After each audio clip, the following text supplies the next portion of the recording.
KTSA special coverage. 9/11, 10 years later.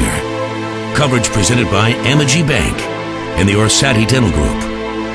Newstalk 550 KTSA, Trey Ware here on our 9/11 special on 550 KTSA and online at ktsa.com.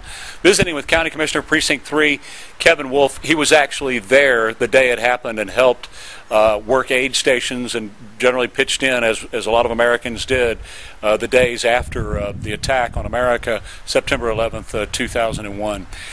Commissioner, how has it changed you? How are you different after going through that and actually personally living through it? You know, that's a great question, Trey, because as you know, I kind of grew up on the sidelines of politics, and I've been proud of sidelines. You were in the middle of the game.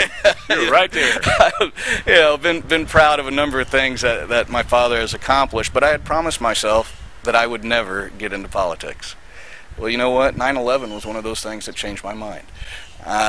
As you know, you grow older, you have kids, you start to see the world differently, and the experiences you have determine really what it is that you're going to do in the future.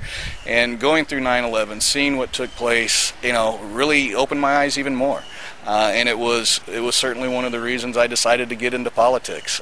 So that right there is, you know, one of the driving things that put me where I am today. It is very difficult still to think back. You know, there's been a number of movies and things that have come out about it. My wife and I can't watch them. We don't. You know, it just, you know, we have that sort of special thought in our heads and in our minds and in our hearts, and we keep that. But it is difficult for us to look back on some of those things because it was a very trying time. While I do think it, you know, brought some people together, you know, at the end of the day, we were attacked, you know, and that just, it sends something through you. You know, my daughter was 4, and I can remember I had to walk from Long Island City across the Queensboro Bridge up from 59th Street, and I picked her up at her school at 86th and 1st.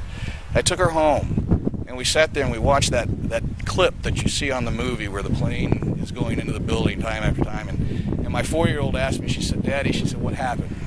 I said, "Well, honey," I said, "some planes ran into the buildings." And she sat there and I could see her little brain working on it, and she goes, "Poor buildings." And my thought right then was that, you know what, if that's her level of understanding, I'm okay with that. And we turned on the cartoon channel for the next 2 weeks. I mean, it's just, you know, powerful.